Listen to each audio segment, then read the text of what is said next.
Welcome to the Asian Studies sessions. I'm going to introduce Elisabeth Jenkins. She's going to give a presentation on King Sejong's legacy. Awesome, thank you. Hello, everyone. My name is Elisabeth Jenkins, and this is my presentation on King Sejong's legacy. To give you a little bit of background before we get into the main body of the presentation, King Sejong was born on May 15th, 1397, according to the readjustment of the Korean calendar for the Gregorian calendar, and passed away in April of 1450. He was the fourth ruler of the Joseon dynasty, and he ruled from 1418 to 1450. King Sejong, his father, had four sons, and he was the third. He was the one who took over power because the first son either abdicated in favor of him or was removed from the line due to being not serious enough as a ruler. So then he took power. The second oldest ended up becoming a monk. King Sejong ended up being blinded by diabetes complications, and that was what eventually took his life at the age of 53 in 1450.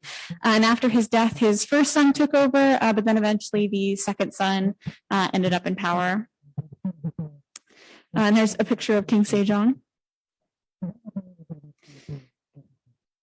So the first of King Sejong's many accomplishments, and arguably the most notable today, would be Hangul, which is the Korean writing system.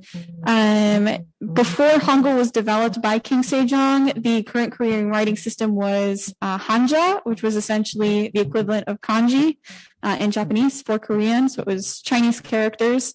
And because Korean is the spoken language is so different from the Chinese spoken language, there were a lot of issues with translating. So, for example, Chinese has a lot of homophones, and translating them into Korea just made those homophones worse, especially because Korean lacks the tonal system that China has. So, for example, in Chinese, da meaning way, path, or road, dao meaning knife or blade, and dao meaning island, all translate to do in Korean. So it can be kind of hard to tell like the difference between the different words.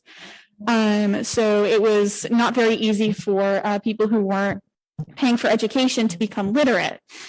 Korea was a Neo-Confucius nation, and King Sejong was also Confucian or believed in Confucianism. And so he believed that education was a right and not a privilege. So he wanted to make it a lot easier for lower class people to learn how to write and read. So, for example, the consonants in Hangul are very, they're based on the movements of the tongue and mouth when you say them. So, for example, the g sound, which is right here, looks like that. So the tongue goes kind of up in the mouth and makes the formation of the consonant. So it's very different from the lower in the mouth, g or k in English. Instead, it's a g sound. So that's kind of interesting. Also, the vowels were based on a horizontal line representing the flat earth or the essence of yin, a point for the sun in the heavens or the essence of yang, and then a vertical line representing the upright human or the neutral mediator between the two. Sejong only finished Hangul in around 1446 when he published the Hunminjeongeum, which was a book that was basically instructions on how to write in Hangul, and that was published in 1446. So towards the end of his life and the end of his reign, it was like the main thing he worked on. He also faced a lot of backlash from the nobles when he developed this. So it didn't actually become the main writing language until the 18th or 19th century, because the educated class, the upper class, thought it was vernacular, common writing. So they didn't, it had a very negative connotation. Other accomplishments of King Sejong include lots of military accomplishments, especially in the area of tool developments. He also expanded the northern border to where it is today for North Korea by defeating the Jurchens in Manchuria in 1433. He also improved diplomatic relations with Japan by having 3 trading ports for Japan, and also gaining or defeating the Japanese pirates, the Wako, in Tsushima. He also, interestingly enough, had lots of social changes. So he implemented mandated maternity leave. There was 100 days of required maternity leave, and he also implemented a system for paternity leave. And this is in the 1400s, so pretty ahead of its time. He also developed a new tax system by polling all of these. So he did like a survey of Koreans to gain their feedback on the tax system, which was also very ahead of its time. He wanted to make sure that it was good for everyone. And then he also had what was called the Hall of Worthies, which was his group of scholars. One of the main ones was Jung Yong-sil, who is depicted here. And he helped develop a lot of the other tools, so water clocks, sundials, rain gauges. And then he also developed the actual first movable type printing press in 1434, before the Gutenberg. So interesting little tidbit.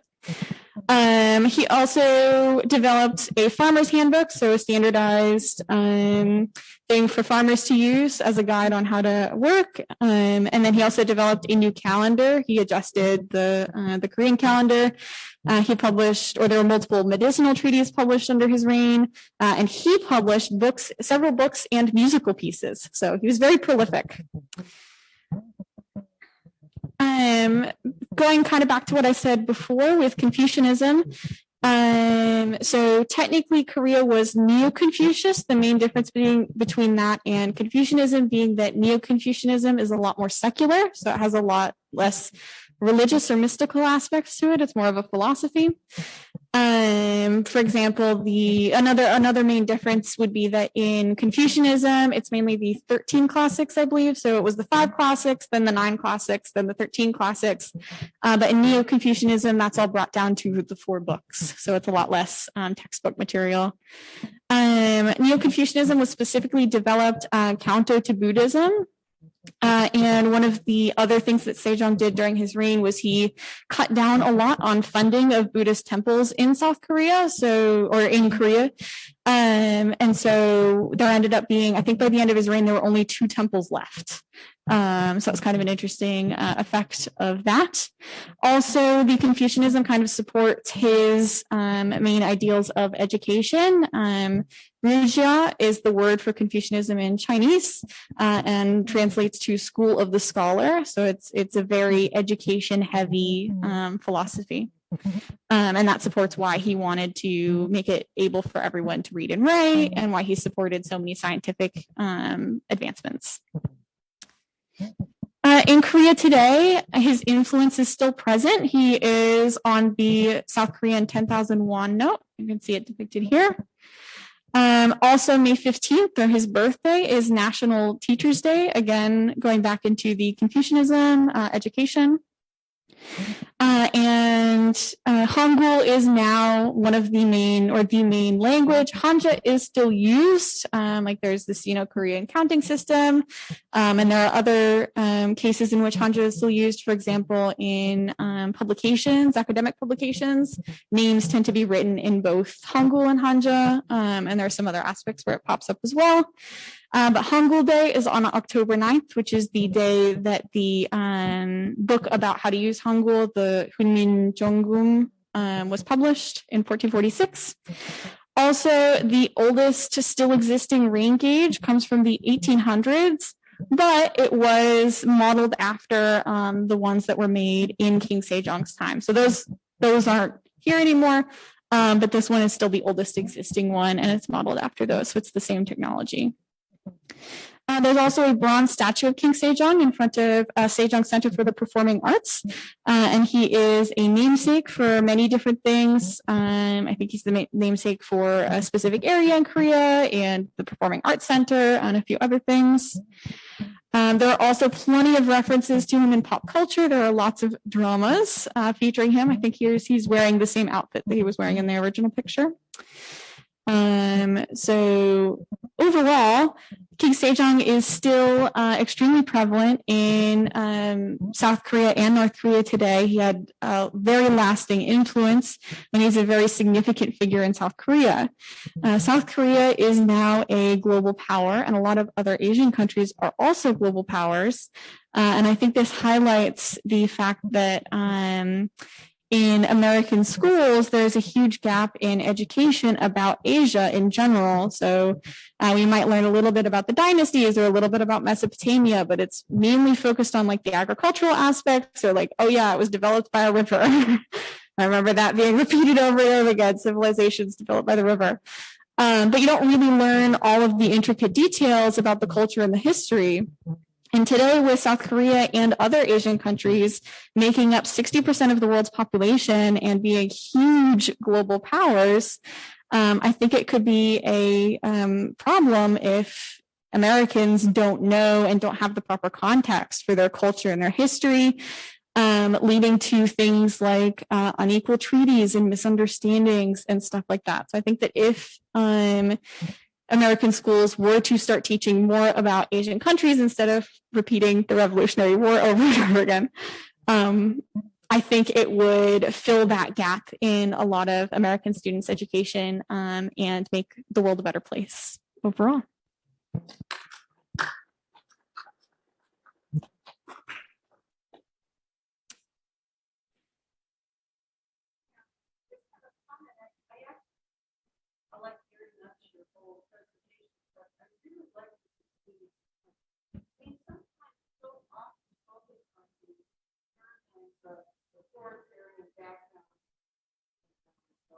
Something like that. And I think if you look at some of the individuals in a positive sense, it's interesting that this celebrated, we celebrated the teacher day.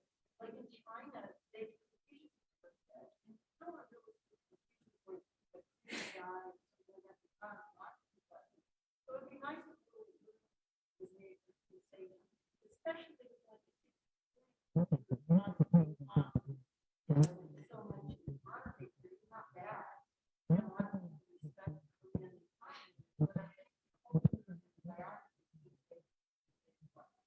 Yes.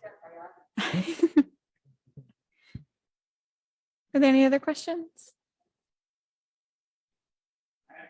Yeah.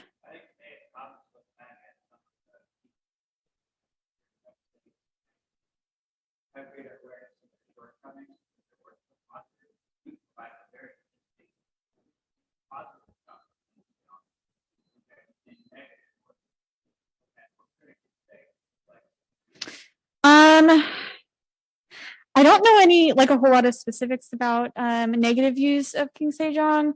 I think most of the accounts are very positive, though there is some criticism of his rule while his father was still alive from 1418 through 1422. He kind of took a step back and his father was still kind of in control. And then there's also the fact that after his second son took over power after his death, the second son ended up killing a lot of the ministers that were in place during his reign. And so that kind of prevented a lot of his changes and his innovations from becoming mainstream, like with Hangul versus Hanja, until more recent time periods when people were kind of rediscovering all that he did during his time period, during his rule.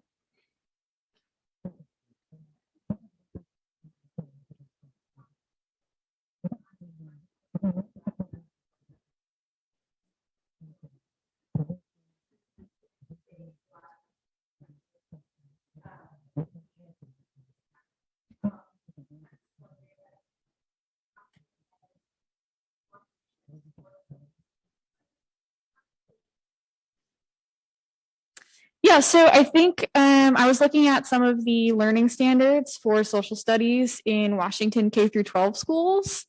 And up through third grade, there's not really a whole lot of specifics taught. It's more like getting students to understand that timelines exist and like kind of like the backbone of history. But then from between third grade and eighth grade, it tends to be kind of the same stuff, like Washington state history and American history repeated over and over again. So like I remember in elementary school, every year we learn about the Revolutionary and the Civil War over and over again. And I mean, we were learning more stuff each year, and it was a little more, oh, okay, each year, but it felt a little repetitive. And I know I wasn't as engaged in it because we had already learned it. So I think if there was more of a background of Asian countries, especially in context with like ancient civilizations, when schools are teaching like Mesopotamia and Egypt and stuff like that, if they bring in a lot more about other Asian countries like China and Korea and Japan, and even others, I think there's a lot of room in the curriculum that could be made for them.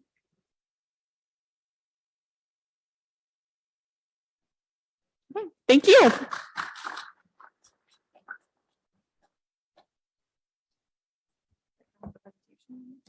Let's just wait. So I'm just filling in moderating, and I actually have to go. So I'm gonna run and grab Brandy to take over. I'm just gonna subbing it right now.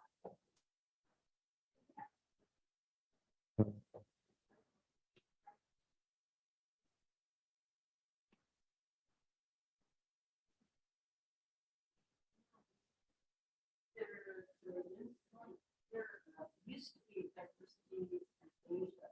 The University of Washington had a national Asia. And I was one of the people who worked with the should also they gave lesson plans, they got libraries for the libraries, and so on. And but this teaching to the test, it's not no child left behind, it's no teacher left behind. Unfortunately, Rob, students in Washington State and also in the United States, really right pointed out.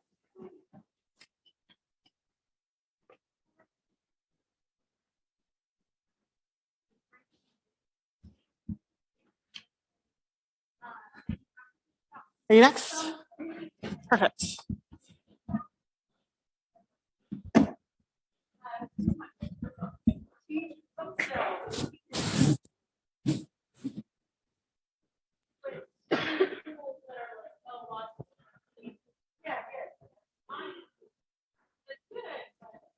Okay, let's try this again. What?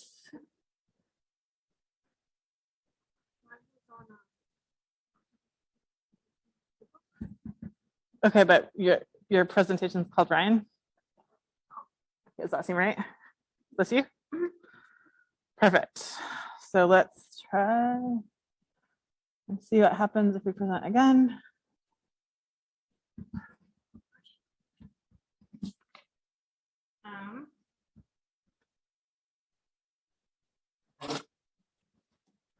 Okay.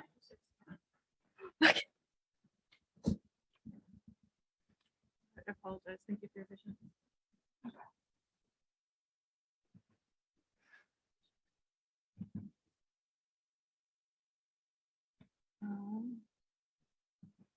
Oh wait, we have to.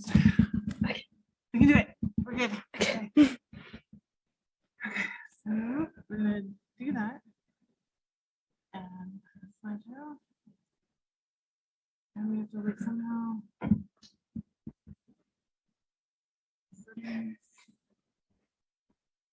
Send these displays. And then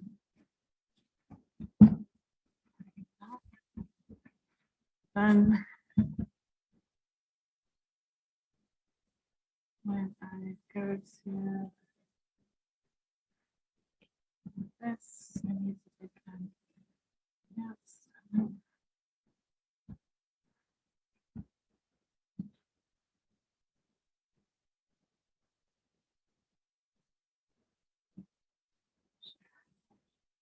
We're so close. Okay. New share. Ooh, there we go. Slideshow. Share. Let me do a double check. Okay. I think we're close.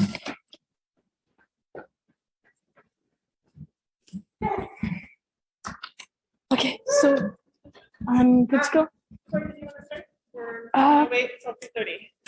I'll start just because mine might be like a hint longer. So Okay. okay, I'm just gonna make sure it's on, and then I'm gonna introduce you. Is that okay? So, thank you. It has been a lot of work to make these presentations, and thank you also for attending and having a chance to hear from our awesome presenters that have worked so hard. Our next presenter is Coy Ryan, and Coy is going to be talking about one more foot out of the closet.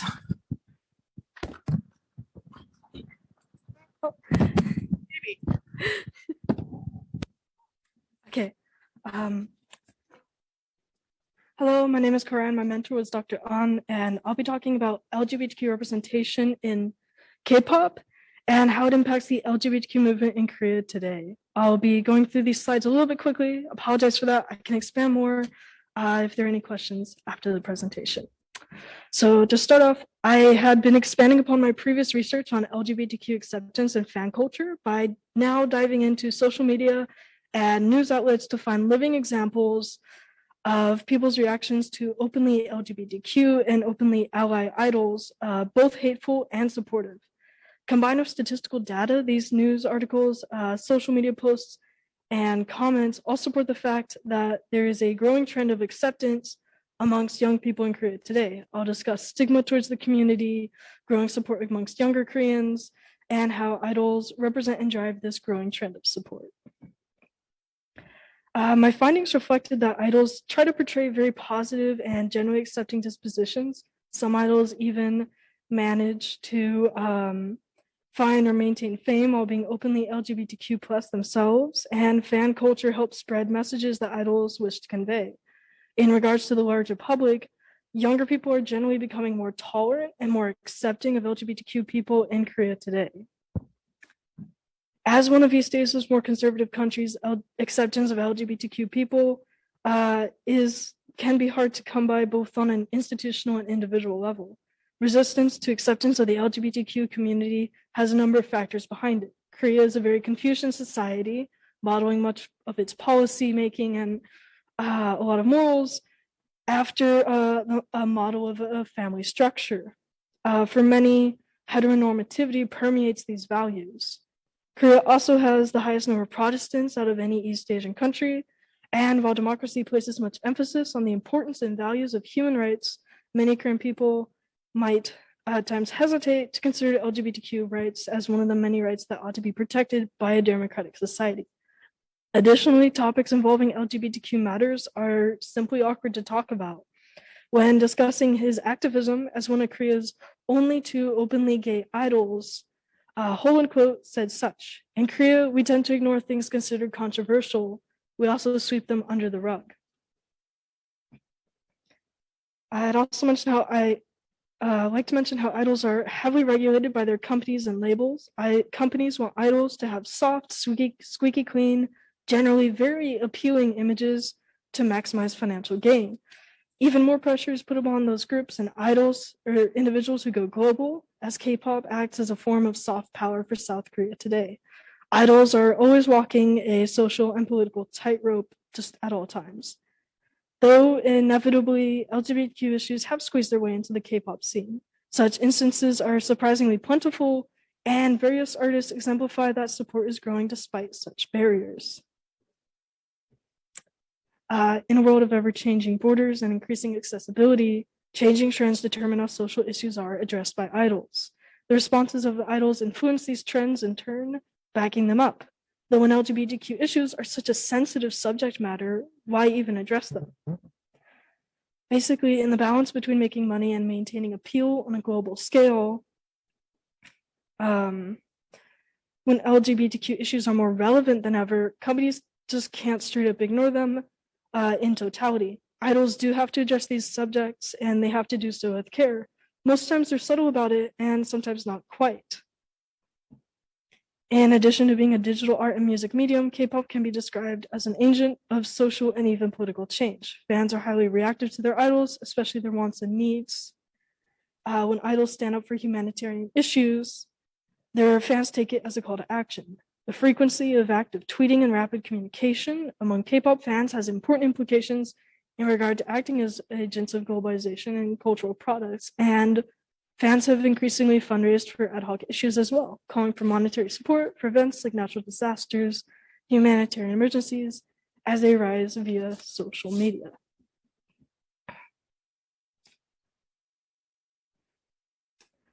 And perceptions are changing, particularly amongst younger people. Recently, a trend of increasing tolerance towards lesbian and gay communities has been observed amongst South Koreans. Between 2010 and 2014, reservations towards homosexuality decreased significantly, and the number of those who support same-sex marriage rose from 16.9% to 28.5%. In 2018, the number of people who were completely against same-sex marriage fell under 50% for the first time in the country's history. In 2019, 44% of Koreans suggested that same-sex sexuality should be accepted by society, compared to only 25% who claimed this view in 2002. Well, we can see some of this conversation and social change that we've gone over exemplified here. While the top chart shows little correlation between the perception of LGBTQ rights as human rights, the bottom chart shows that younger people are generally becoming more supportive of the LGBTQ community. While other East Asian countries like Japan and Taiwan might have higher rates of acceptance, Korea is making its way nonetheless. I'd like to now move on to factors in Korean media that are helping influence these trends. Idol group Mamamoo, BTS, and Luna show instances in which idols directly showed support of the LGBTQ community. Song Hwan Kim, a film producer, is unofficially wed to a same-sex partner, and a number of Korean films portray LGBTQ characters positively. Moving on to some more noticeable instances of idol allyship for the LGBTQ community, we first look at Luna's 2017 video for Heart Attack, which positively portrays two women falling in love. While displays of affection are very common in a lot of same-sex friendships in Korea, the lyrics do explicitly state, quote, "So this is what fall in love is." BTS's 2018 speech at the United Nations General Assembly for the launching of Generation Unlimited spoke of self-love, acceptance, and sharing your story. They urged viewers to speak up. Quote, "What is your name? What excites you? And what makes your heart beat? Tell me your story. I want to hear your voice, and I want to hear your conviction. No matter who you are, where you're from, your skin color, your gender identity, just speak yourself. Find your name and your voice by speaking yourself." Amber Liu is an idol who has consistently shown support of the LGBTQ community. She's not LGBTQ herself, but her gender nonconformity as a tomboy idol has also helped expand tolerance of self-expression otherwise. Her 2018 mixtape, Road Rouge, celebrated free love and expression, and her music video for Lifeline featured two male dancers interacting with romantic gestures and body language. In 2019, Sunmi tweeted, "There are many parts of me, dorky, LGBTQ queen, ...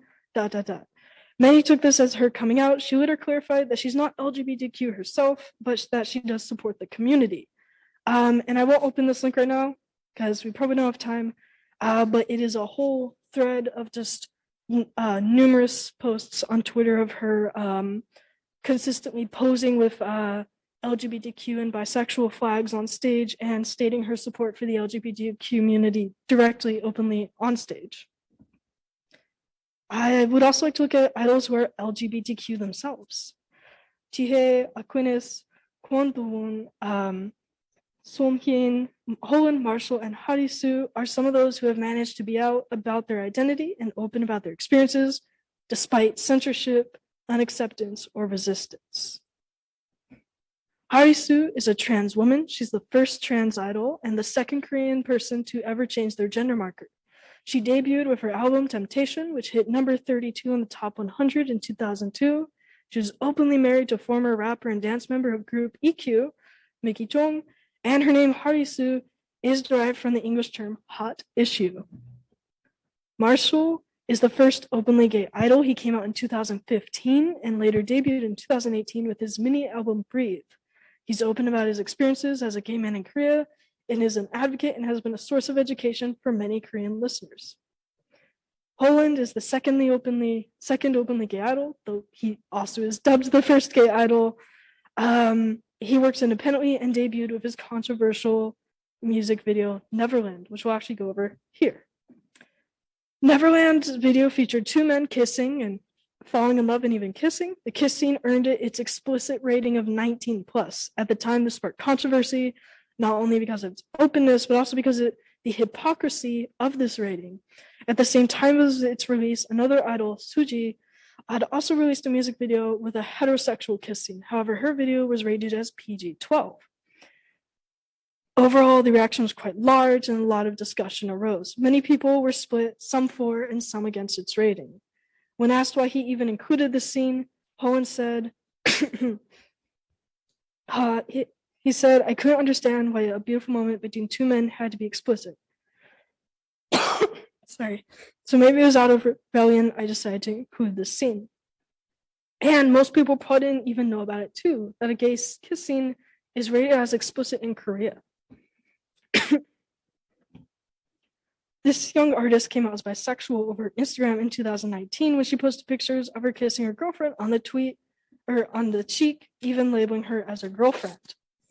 Unfortunately, both her and her girlfriend received a lot of trolling, and allegations of her being a bully in the past came out, effectively canceling her for some time. She later deleted these posts. Soon after, she released the music video for Mini Radio, which had a lot of mournful lyrics and seemingly addressed some of her distress over the situation in a subtle, indirect way. Both in and out of Korea, these idols have made the news for their identities and activism, whether they're advocating or whether they're educating others actively or simply existing. I can't focus on these too long, but I can flip through a few examples of the articles. They were both in English and Korean, but for this, they've been translated if they were in Korean. And there was even a scholarly article based on Harisu.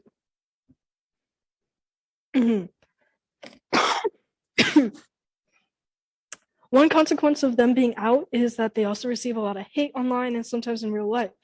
Son Hye-in was pushed to delete her post due to trolling, and idols like Harisu, Holland, and even Sonmi received the same hate, though they addressed it directly, and I can briefly show some examples as well. Here, Harisu is just directly addressing some hate messages she got via Instagram. Holland posted on Instagram when he was assaulted for being openly gay. And Sonmi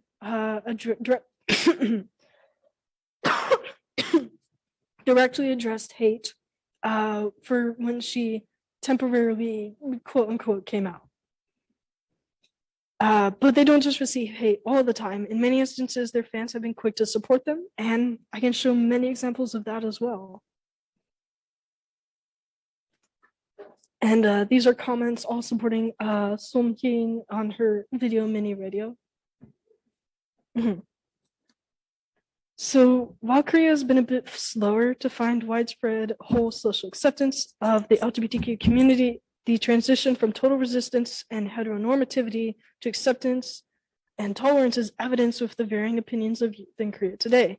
A study looking at the attitudes amongst college students in Seoul, Korea, via face-to-face interviews and participant drawings and representations of LGBTQ individuals found the results that highlighted young Koreans' conflicting perspectives of same-sex sexuality and ambivalent attitudes towards same-sex marriage. Young Koreans perceived lesbians and gay men as marginalized in spite of the democratic transition and social movements in South Korea. They showed tolerance of same-sex sexuality under a human rights-based approach, and at the same time, the results revealed that they still held on to traditional Korean Confucianism.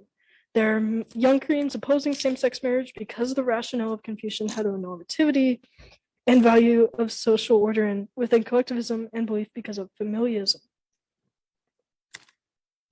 The results suggest a reinterpretation of the young generation's ambivalence regarding same-sex sexuality in the light of Confucian family-oriented collectivism in South Korea.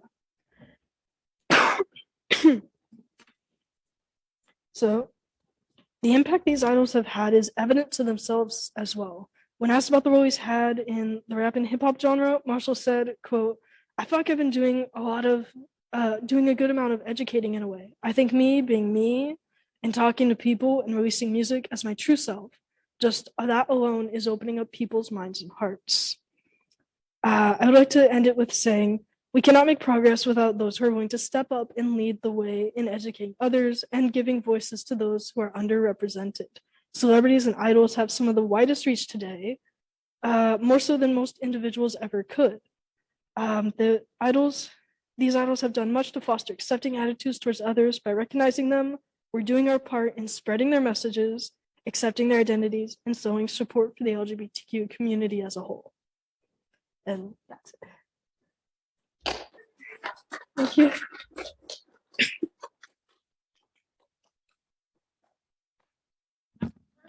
A speaker a question. I think that they need to drink a little water. So, do we have a compliment for our speaker while we're waiting to do a question?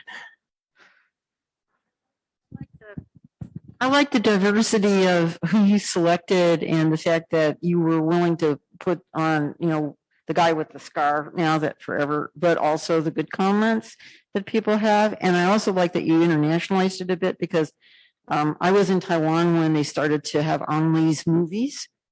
And it was really interesting. I was a group of older people like me, and I was the only one going, when the guys kissed.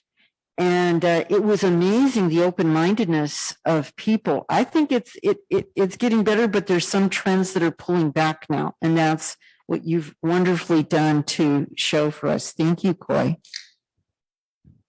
Thank you very much. Can we do a question? Okay. Question for a speaker. Hello. Okay, so as a fan of K-pop myself, I understand that there is a huge amount of shipping culture. Do you think that shipping culture is helpful or harmful to overall support for LGBTQ in Korea?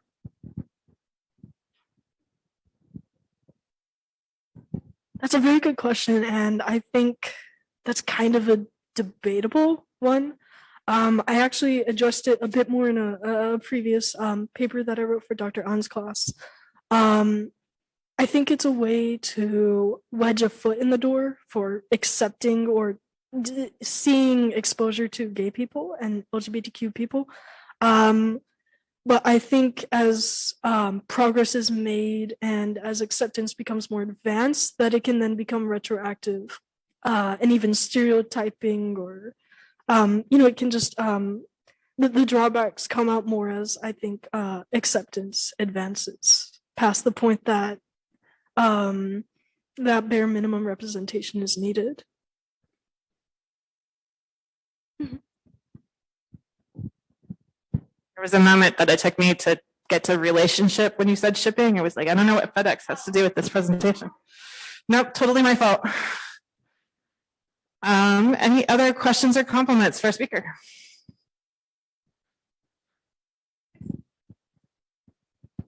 Thank you for your informative research presentation. I was wondering what hooked you into this research, because I have had students who write about K-pop, fan culture, but not many people focus on, this activism that gets circulated around between the fans and the idols. So I was wondering what, motivated you to be interested in this topic.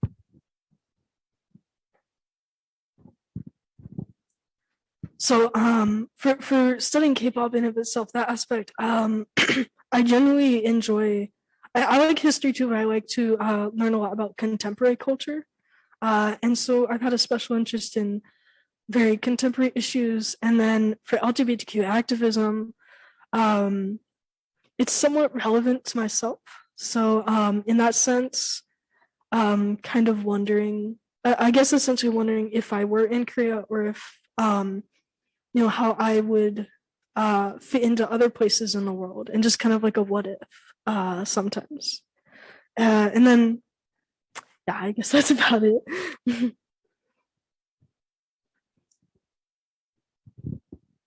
Well, I think that we need to prepare for the next speaker. So can we thank our speaker one more time?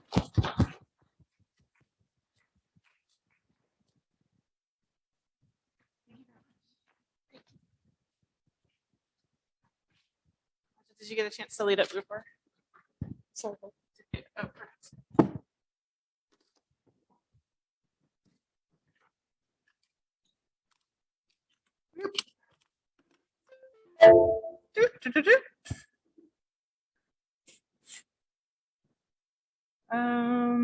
Oh, I don't know. What are you? Perfect.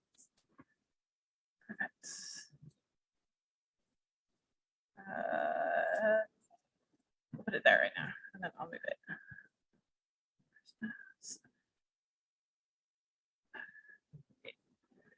Bloop, bloop, bloop, bloop.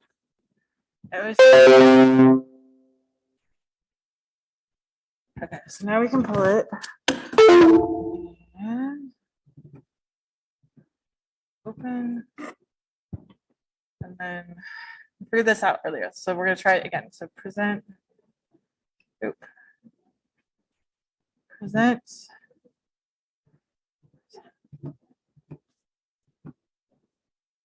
Okay. Did you want to use notes? Okay. So I figured out how to do this earlier. Oh, okay. Share screen. Slideshow. Share. Okay.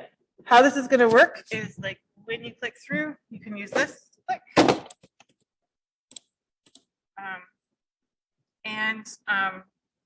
You need to use the mic if you move. Does that work? Okay, let me go get the thing to introduce you.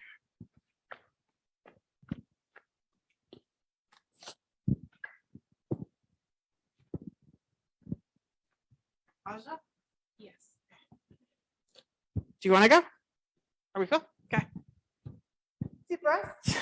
I brought extra cookies in the back for anybody that needs a little pick me up. Okay.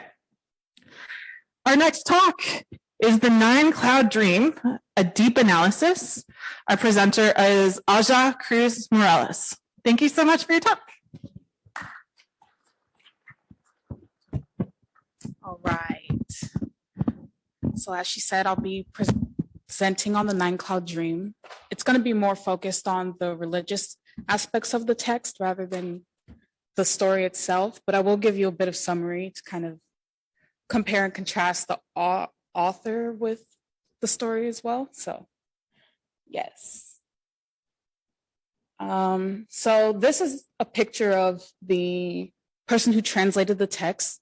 The book was actually originally written in 17th century Korea and was actually written in Chinese first, and then later it was translated into Hangul or Korean in the Korean text. And Heinz Fenkel actually decided that it'd be best to go from the Chinese version of the text because it kind of gave more, it emulated the feeling that was meant for Kumong, for its original audience. And that's what he wanted to go for. It was originally, the first English translation was done with the Korean text, but it wasn't as, how should I put this? It didn't have the same gusto as the Chinese text did. So that's why he chose to do Chinese. So Kim Man-jung, he is the author of the book, and he was born into the ruling class in 1637. He ended up dying in 1692. And he was actually very much loved by the king at the time, King Sejong. And he was loved for his intelligence, ingenuity, and his cultivation. And at times he actually was exiled from the kingdom to various places because he would be on the wrong side of a small conflict. His last time he was exiled to Namhae Island, and he there wrote the Nine Cloud Dream while he was exiled. There was folklore about why he had written the book, and a lot of people think it's because his mother was very lonely and sad about him being exiled and so far from her that he did it to kind of console and entertain her while he was gone. And I actually wanted to make a comparison between his life and the actual character in the book, whose name is CWU. He, one thing was that the character, he was very far from his mother because he went to the capital to pursue a more political career and up his ranking. And Kim Man-jung was in politics and was also separated from his mother. And the character also did receive some punishment at a point in the story where he was being forced to marry the princess. The Empress Dowager was trying to force him, but he said, no, I don't want her. I'm in love with someone else. And he was in prison. So they both have that aspect of punishment for going against certain rulings. Another thing that I thought was a good comparison was that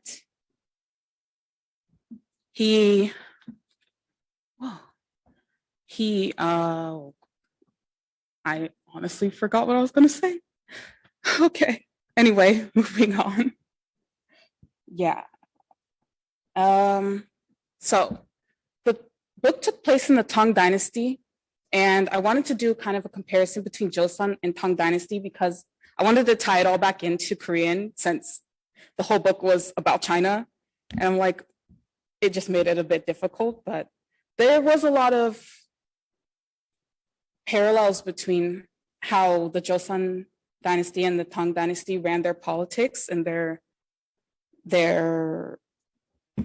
govern, like, for example, their governmental structure was very similar, how they had their king or their emperor, then it went down into their ruling class and the commoners. And their concept of Jungming was also very much well represented through the book. And I see it a lot often in the Korean historical dramas where they'll have this thing where the commoners will act as commoners and obey every word that the ruling class will do or say. And this actually has a bit of Confucian influence, which both of the Chinese and Korean governments at the time were very heavily impacted by. Another thing in the book was actually the imperial exams or the civil exams. The main character did end up taking, and it's when men go and are able to kind of take this exam to up their rank. Yeah. A little summary on the story. This story started out about a monk who had a very promising future for kind of inheriting the monastery he was practicing at.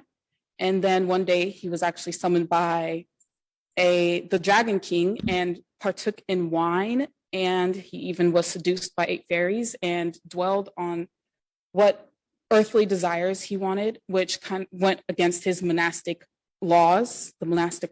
And he was punished, sent to hell, and then reborn as the ideal man. And there in his new life, what he was reborn as, he had all of the money, all of the fame, the women, the status, everything that he had dreamed of as a monk. And the 8 fairies actually were reborn too, to kind of punish them for taking him away from his monastic journey. And they, in the end, all were very unhappy. They had very toxic relationships throughout the story. And they later were retrieved by his master of the monastery before, Liu Quan, who sent him to be reborn. And they all reached enlightenment. I did do what surprised me, and I'll go into that. So there was this character in the book, throughout the book, and from my Japanese background, I could distinguish what it was. It was the Chinese character for dream. And I was like, why is this character on like in every chapter? What is the meaning? And then at the end of the book, there was a quote from the Diamond Sutra, which is part of Buddhism. And the quote was, all things conditioned are like dreams, illusions, bubbles, shadows, like dewdrops, like a flash of lightning, and thus shall we perceive them. And that made me click instantly, like, oh, that whole ordeal was a dream and not him actually being reborn as this person who's ideal. I don't know. That surprised me a lot. I was like, wow, I wish I made the connection sooner. As for the Mahayana Buddhism, this form of Buddhism is practiced majority through, or it's the most popular form of Buddhism practiced in Asia. And that was what was most prevalent within the book, Mahayana, which is basically they believe that everyone can attain enlightenment rather than just monastic enlightenment. And the fundamental principles of Buddhism expressed were like interpenetration and non-obstruction. And interpenetration is just the containment and interpenetration of Dharma, and Dharma is the Buddhist teaching or practice. And it's just like overlapping of different perspectives in one's experience. So he got to experience, to kind of understand like, wow, my life before was so much better. And it grew his understanding of why he was practicing Buddhism. As for Confucianism throughout the text, I found that more in the political aspects and the people's way of life. In Korea, they practice Neo-Confucianism, which is it's kind of similar in a way. I'm not entirely sure how I would distinguish the two from each other right now, but yeah. And a good number of the quotes from the book actually came from Confucius and his disciples. As for Tian Mi, the characters at the bottom it's pronounced Tian Ming, and it's the mandate of heaven. And we see this a lot throughout the text of, it's more so like they're destined. This is their destiny. And there was a lot of karma as well. And I feel like karma and Tian Ming kind of play a lot together throughout the text, and they have the same kind of connotations through the story. For the past and present Korean religion, I wanted to compare an old Korean artistic work with a newer Korean artistic work. There's this movie called Spring, Summer, Fall, Winter, Spring. And I felt that the story of the boy monk in the movie actually kind of followed the story of the boy in the book, where he would end up growing up. He grew up as a monk and met a woman who, okay, sorry. Okay. Yeah. And he met a woman who ended up leading him to a life that wasn't very pleasant. And he ended up turning back to his Buddhist life. And I thought that was kind of, we see the past and the present with their religions. And then this is just the conclusion of what we talked about in my citation. And then a special thanks to Chung and Jeffrey Dippmann, who isn't here. But yeah. Okay.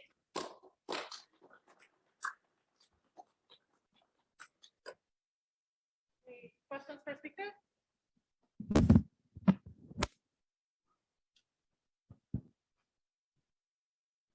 Oh, no, that wasn't a question. Thank you. I didn't know I will be credited because it was Dr. Dippmann who basically did all the work. I think my question is around the relationship between Buddhism and Neo-Confucianism in the text, because early on we had a presenter who said from the 15th century, there was this Neo-Confucian attack on Buddhist practice, right? Lack of support, and elites were sort of identifying Buddhism as irrational or, right? superstitious belief rather compared to Neo-Confucian tradition. So I was wondering why you think Kim Man-jung chose such expressions that are Buddhistic, right? In his fictional writing, are there any political messages, or do you think there are other cultural contexts that are influencing him to choose certain languages when he knows his fellow elites are against it? Yeah.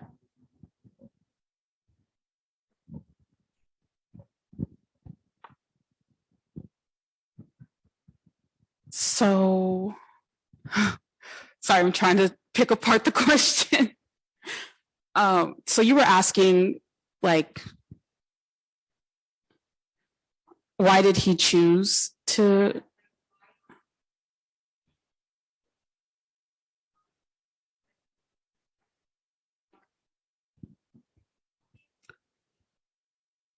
Yeah.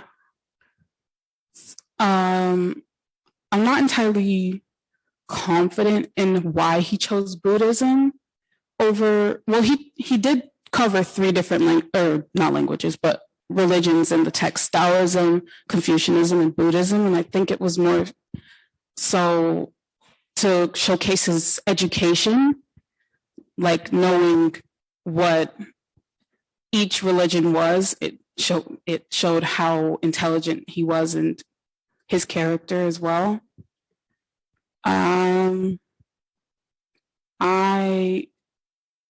Yeah, did that answer your question? Oh, okay. Thank you. Got one more question.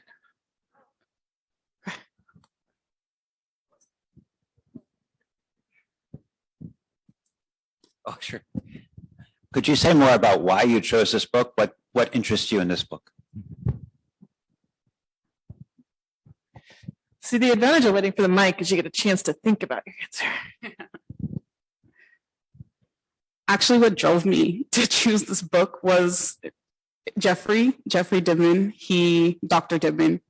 He actually suggested the book after I told him I wanted to focus on the political aspects of Korea for my independent study paper. And he said that I could use this book to kind of compare and contrast the Joseon dynasty and the Tang dynasty a bit. And he also said that King Sejong, you could focus your paper on King Sejong since he was, since King Man-jung kind of served under King Sejong. And that's what brought me here. But even after reading the book, I would say it shocked me a bit how good it was. I was expecting it to be a bit more boring, but it did turn out to be a lot more fun reading. And yeah, so we'll say that's it for now. Well, can we thank our speaker one more time? Thank you so much. We have one more presentation today.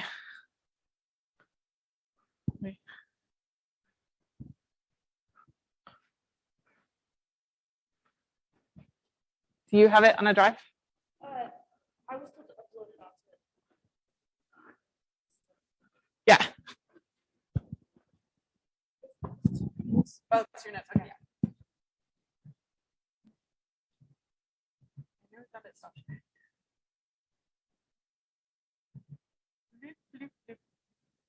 I mean, I think you can find it faster if you.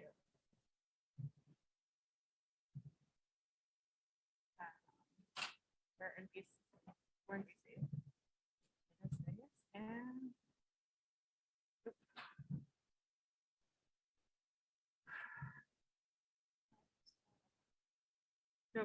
And what's it?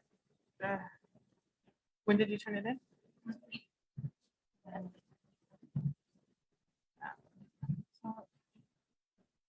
That one. This? Jennifer? Yeah. Or that's not my last name, Jennifer Rhee. Any of those you? Huh? What about this one? Nope. And what about this one? Oh, no, that's nutrition. Climate change. Can I just email it to you? Sure. Randy.leaders@CWU.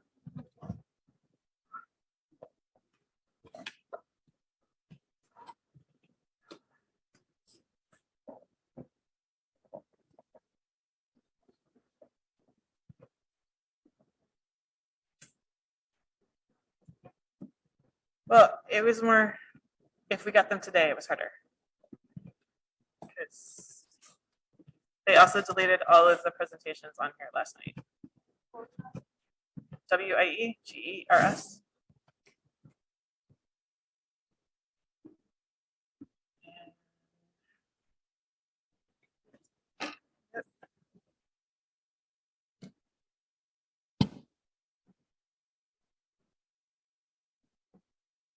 What's her name?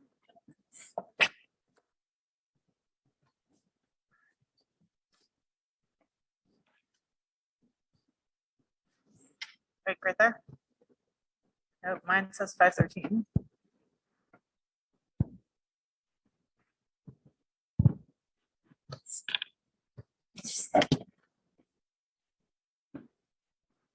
Nope, I never got it.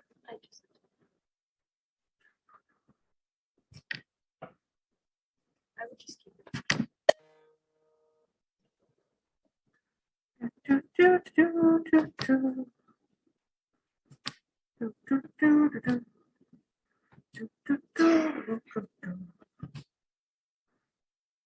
So then we have it downloaded and it's right there. Okay, does that look great? Yeah. Okay. Now we got to do some sharing.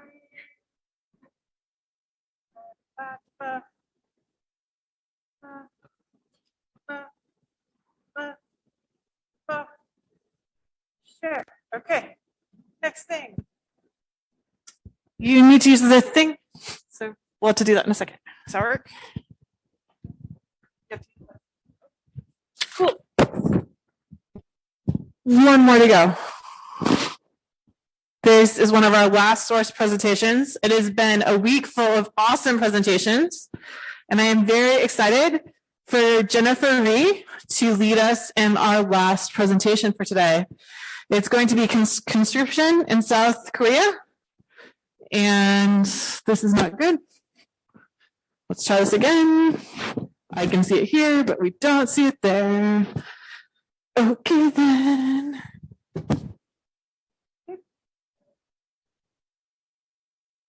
Oh, I think it's because we changed that thing earlier.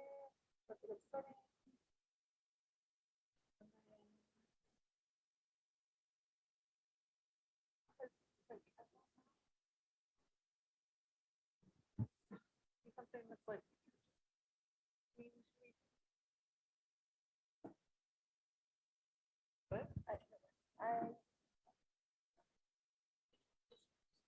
right. So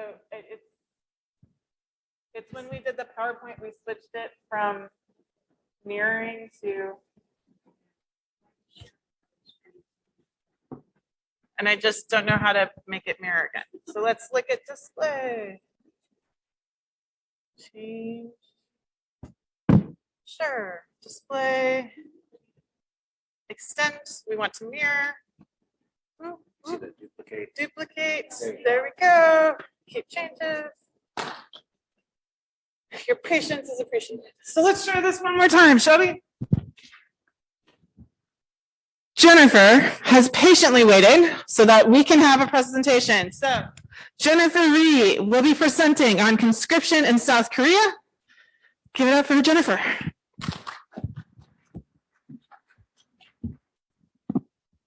Hi, I will be presenting on the conscription in South Korea.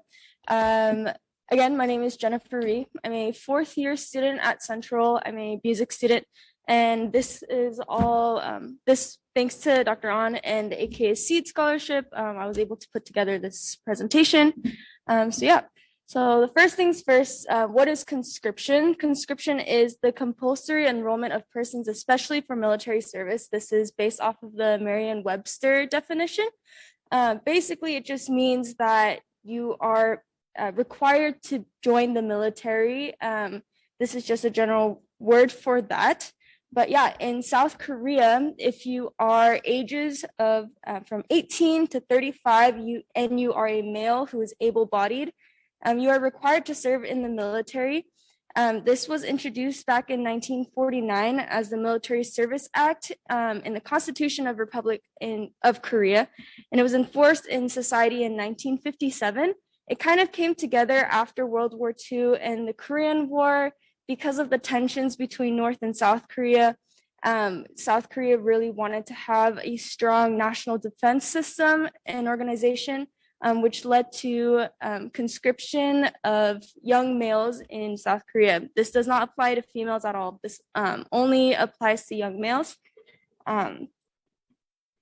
So the objective of establishing a system for conscription, it was dedicated, as I said, it was dedicated towards national defense and the supply of manpowers in times of war.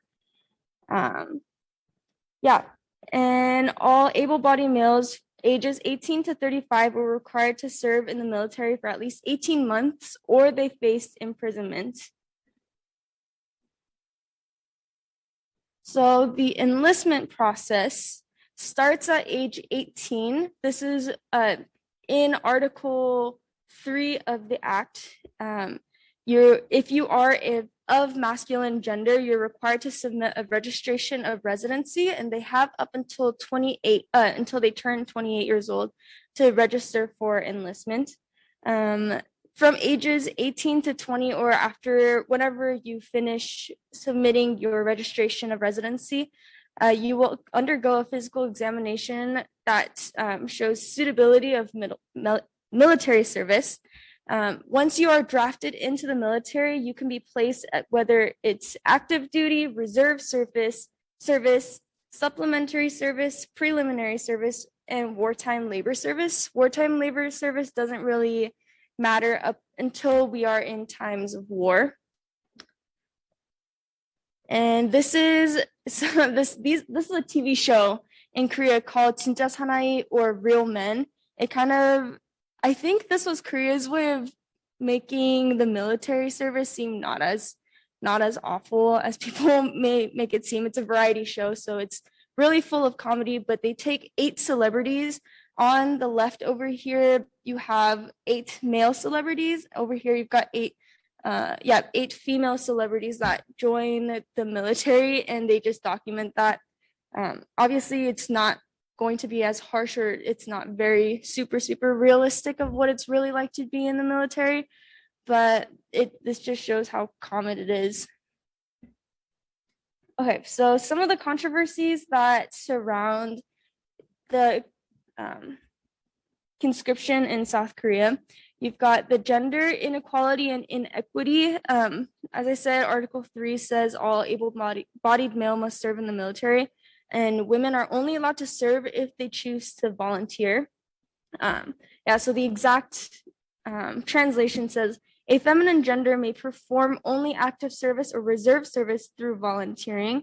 A lot of this kind of face a lot of controversy in Korea and still faces controversy because a lot of women think that because they're not very involved in the whole military process, it kind of just shuts them out with everything that's going on in Korea politically and in the military service and what's going on between North and South Korea. Another big controversy was the violation of Forced Labor Convention, the ILO, or the International Labor Organization. They deemed that the class 4, which is the different rankings that you can be put into after that physical examination of how suitable you are to military service. Class 4 is people who have some disability, but are still able-bodied enough to serve the military and they're male. And this, because people weren't being paid very fair wages, the ILO had deemed class 4 to be in violation because it was making them serve into a role. They were forced into serving this role like without choice, and it wasn't a pure military character. So that was a big controversy. They had changed the laws and requirements slightly, but it's still kind of like on the edge of whether it's really considered like a violation or not.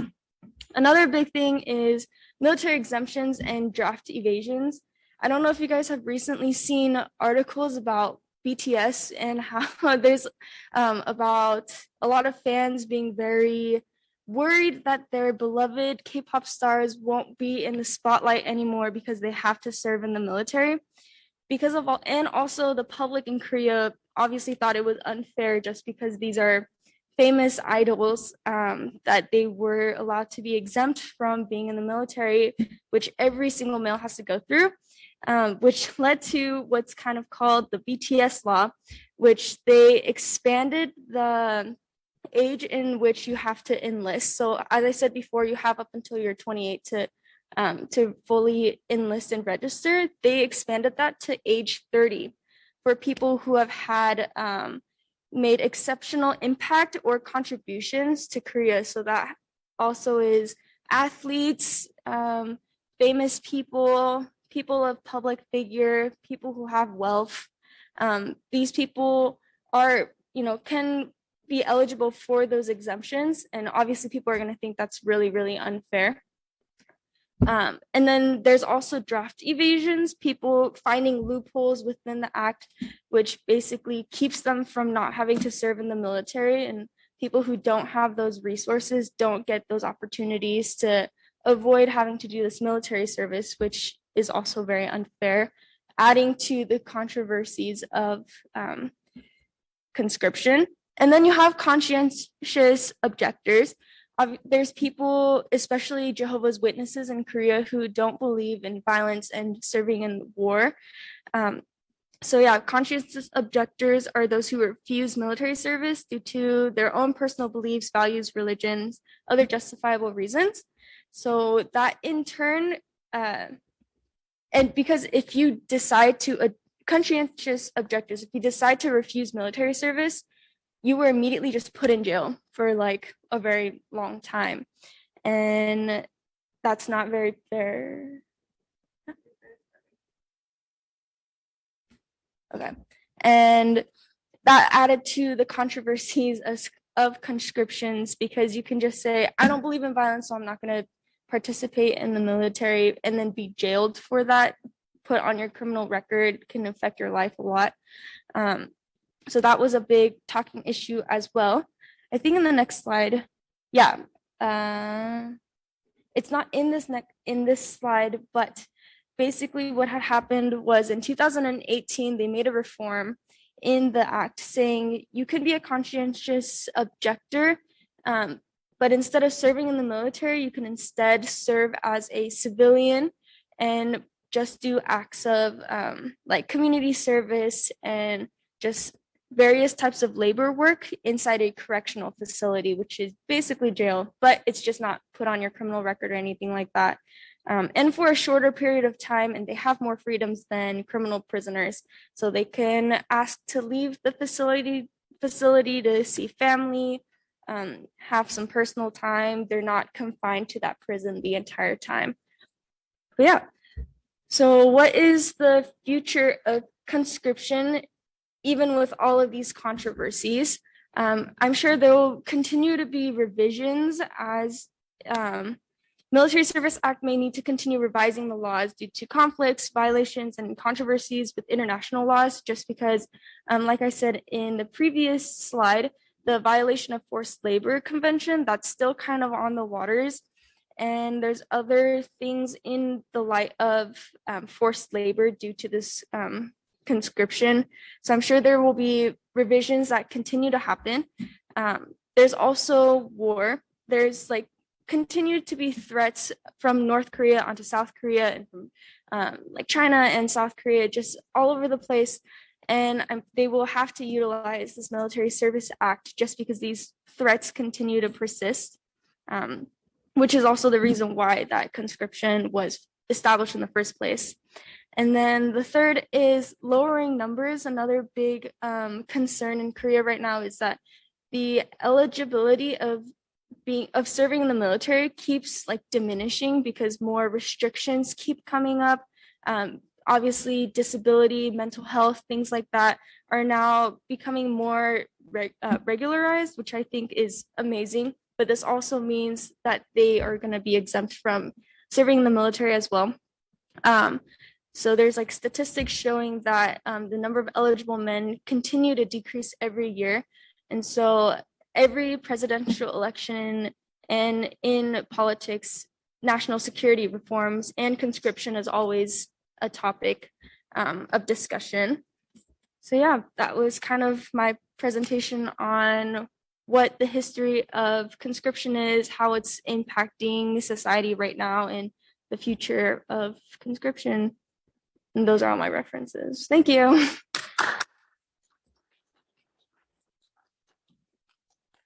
Great work. Do we have compliments or questions for our speaker?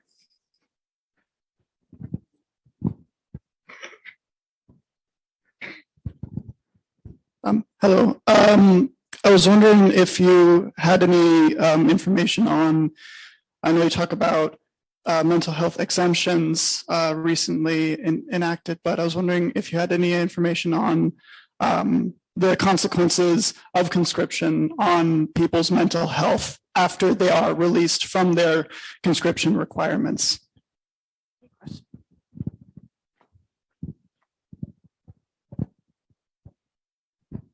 So Korea is still pretty traditional in terms of gender roles. And so a lot of males think it's kind of my rite of passage. I have to join the military. There's a lot of people who still think that way. And they'll kind of endure all of the pains and all of the kind of uncomforts of being in the military and just think, oh, I'm a man, so I have to deal with this and just kind of carry on with their lives. I'm sure a lot of men will face a lot of mental health like issues post, because there's like gas chamber training and like really rigorous physical training and things that aren't, super normal for everyday lives. And those men also probably won't seek a lot of treatment for it. And so they'll just kind of hold on to it and just be kind of this ball of tension. But there are also mental health resources outside of conscription and just in like the health system that they can always go towards. But yeah, I'm sure there's got to be some statistics about how much it affects them after, because who wants to be put in a gas chamber and like have to deal with all of that and like physical training and hazing. Hazing is another thing that's a part of it. So yeah. And also it's like isolated from everybody else. So you have no idea what's going on inside unless you have like whistleblowers and stuff. So yeah, it's not very pleasant, but it's kind of the realities of having to be in the military, regardless of if you're in Korea or not. I think that happens in the States as well. Yeah. Thank you. Any other further questions or comments?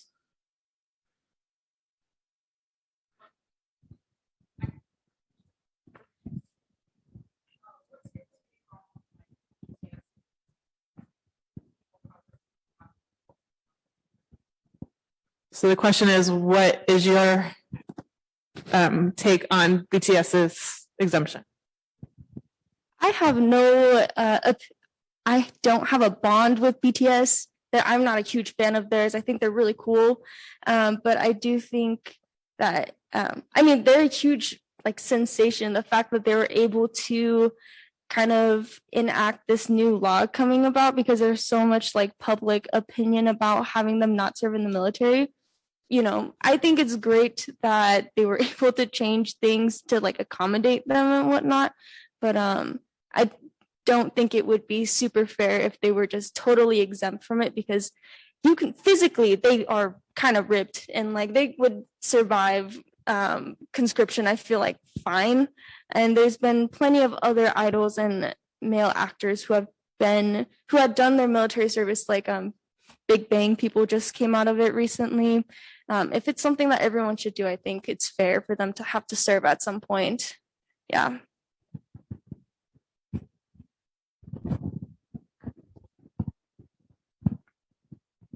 Thank you.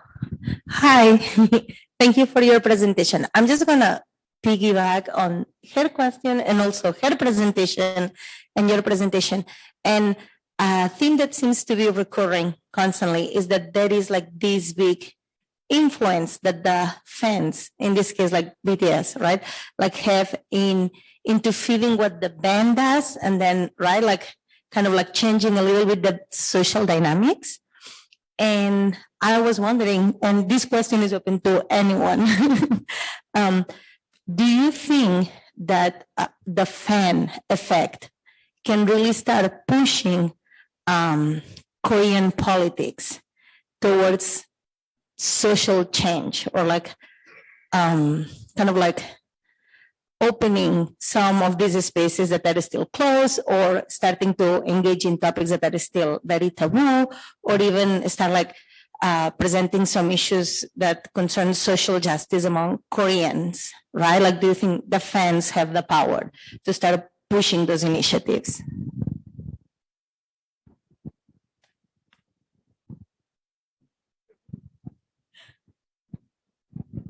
Not it.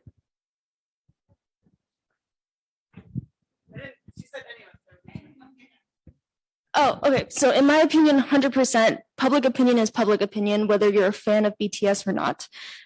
With the sheer number of public opinion, and if you're a human and you're a citizen, you have the right to express your opinion and what you want see happening in politics, whether it be like, what's it called? Like LGBTQ issues, or conscription, or fair wages, or environmental justice, anything like that, regardless of if you're a fan or not. If you have an opinion, I think they have a right to express it. And if a large amount of people express their opinions, politics will hear. They're not going to just shove like blind an eye to them. That would not be very great, in my opinion. So yeah, 100%. I think fans have the power to really change what happens in society. I mean, that's what are they called? Lobbyists? Like, I feel like they're almost like lobbyists in a sense, like they're doing something that they are, something that they support, something that they have put all their time and energy into. Obviously, they want to see what they want to see happen. So yeah, that's my take on fans. Mm-hmm.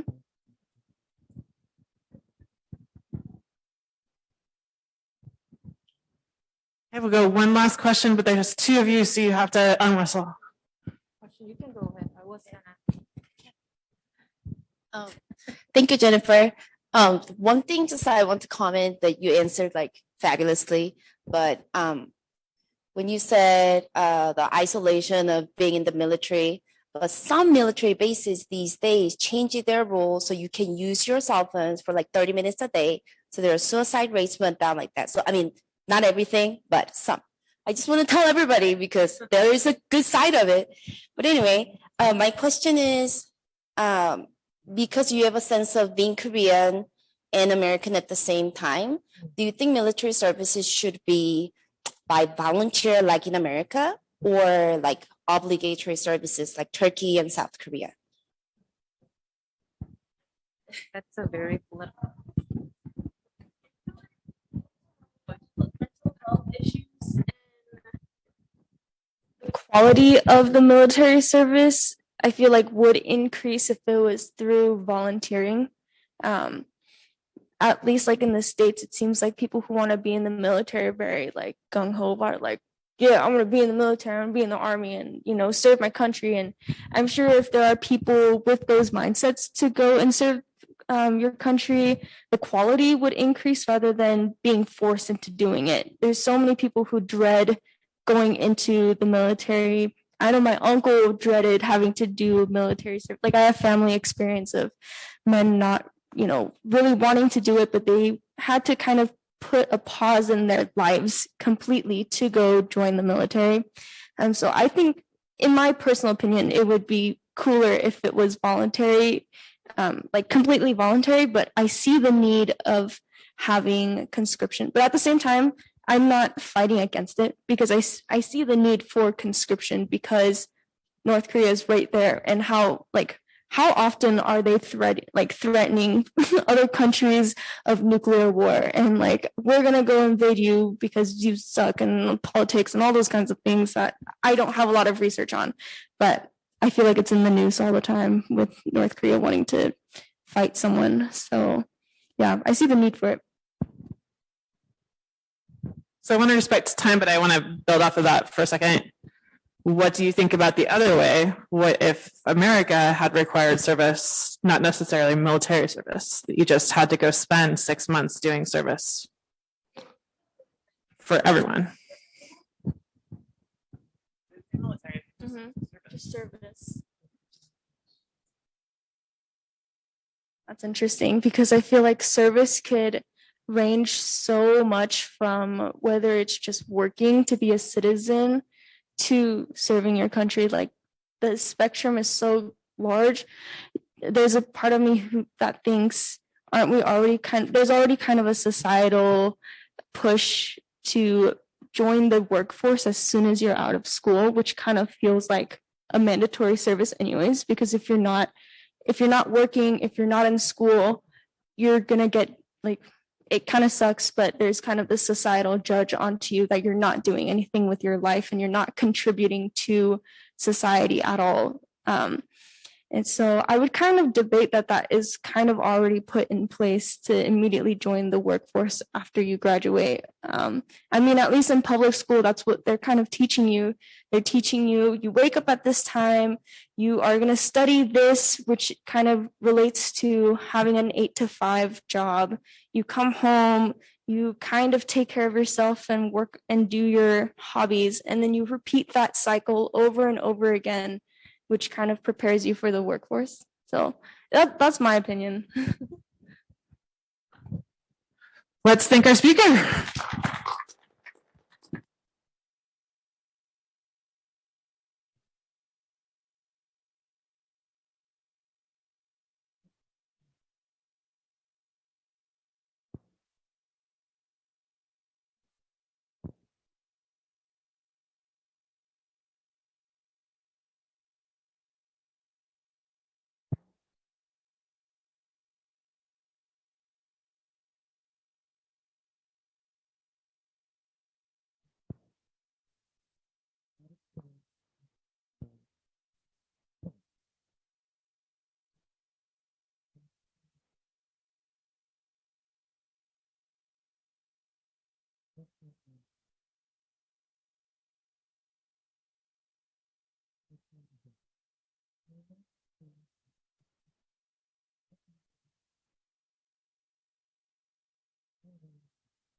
And now whoever would like to go first is welcome.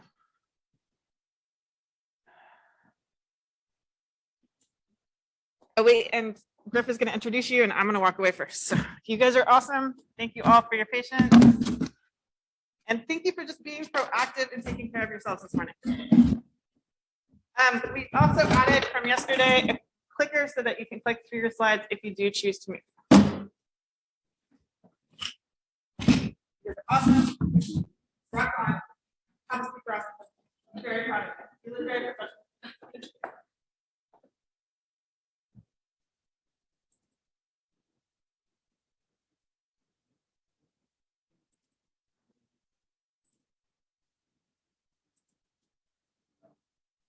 Thank you.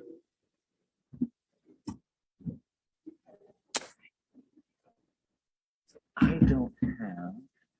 My presentation? No, I don't have. This is your wilderness or historic climate.